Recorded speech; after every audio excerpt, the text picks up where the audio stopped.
आज की इस वीडियो में हम पॉलिटिकल साइंस की सेकंड बुक 12th क्लास का पहला चैप्टर करने वाले हैं बड़ी शॉर्ट में, तो बड़ी ध्यान से सुनिएगा।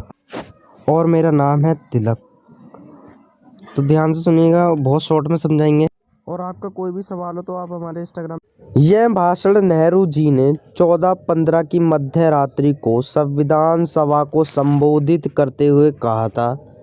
इस भाषण के दौरान संविधान को संबोधित करा था और कहा था कि हम लोकतंत्र और समाजवाद को स्थापित करेंगे और इसे ट्रस्ट विद डेस्टिनी के नाम से भी जाना जाता है और इसको भाग्यवश से रचित चिर परीक्षित भेंट भी कहा जाता है। जब भारत आज़ाद हो रहा था तो भारत के समक्ष 3 चुनौतियां थी। पहली चुनौती एकता के सूत्र में बांधना, दूसरी चुनौती लोकतंत्र को बढ़ावा देना और तीसरी चुनौती थी सबको एक साथ समान व्यवहार करना, चाहे वो किसी भी जाति या धर्म का। द्विराष्ट्रीय सिद्धांत, यह सिद्धांत मुस्लिम लीग ने दिया था 1940 में संविधान सभा में बहिष्कार करते हुए। द्विराष्ट्रीय सिद्धांत के दौरान ब्रिटिश भारत को 2 भागों में बांट दिया गया था। हिंदू और मुस्लिम के नाम पर धर्म के आधार पर भारत को बांटा गया। जब भारत का विभाजन हो रहा था तब भारत के आगे बहुत सारी चुनौतियां आई। पहली चुनौती थी कि भारत को कैसे अलग किया जाए, दूसरी धर्म के आधार पर बांट दिया गया था और इसमें मतलब ये फैसला भी लिया गया था कि जहाँ पर जनसंख्या अधिक होगी उसी के आधार पर बांटा जाएगा। मुस्लिम जनसंख्या अधिक होगी तो पाकिस्तान, और अगर हिंदू जनसंख्या ज़्यादा होगी तो हिंदुस्तान। यह दूसरा कारण है। बंगाल और पंजाब को भी बांटा गया था जब हिंदू मुस्लिम का बंटवारा हो रहा था। सबसे बड़ी चुनौती थी अल्पसंख्याओं की।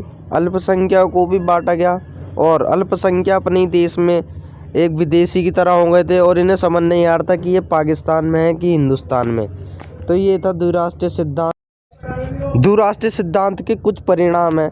पहला परिणाम 5 लाख लोगों की मौत हो गई थी, जिसके कारण बहुत सारी मौतें हुई और लोगों को शरणार्थी शिविर में रहना पड़ा, जिसके कारण लोगों की आर्थिक स्थिति भी बहुत ख़राब हो गई। लोगों के घर को लूटा गया और महिलाओं की इज्जतों को लूटा गया, उनके साथ गलत काम किए गए। ये सारी चीज़ें थी, ठीक है। यही था। गांधी जी की मृत्यु 23 जनवरी 1948 में हुई थी।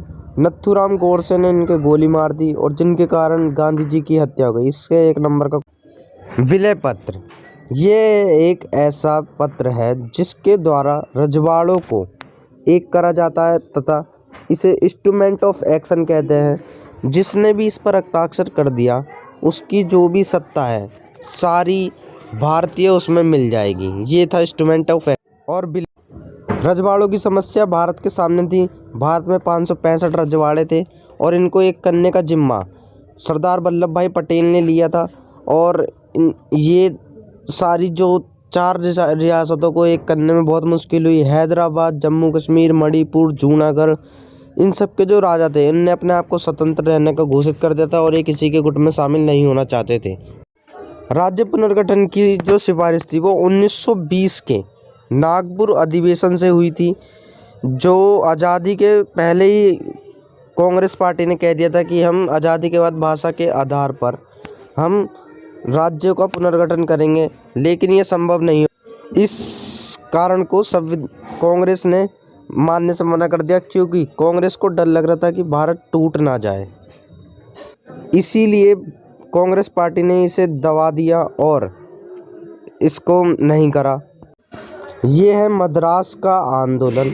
यहाँ के एक व्यक्ति भूख हड़ताल पे बैठे, उनका नाम था पोट्टी श्री रामुल्लू, जो कि 52 दिनों के लिए हड़ताल पे बैठे और इनने अपनी मृत्यु को सामने से बुलाया और इनकी मृत्यु हो गई। तो भारत सरकार ने 1952 में पहला राज्य बनाया। तो भाषा के आधार पर पहला राज्य आंध्र प्रदेश बनाया गया, जिसके दौरान फिर और सभी को भाषा के आधार पर राज्य बनाने के लिए भारत सरकार ने एक राज्य पुनर्गठन आयोग अधिनियम को बनाया, जिसके दौरान राज्यों का भाषा के आधार पर निर्माण करा जाएगा। यह 1953 में बनाया। यह मुख्य समस्या थी और 1955 में इसकी मुख्य रिपोर्ट सामने आई।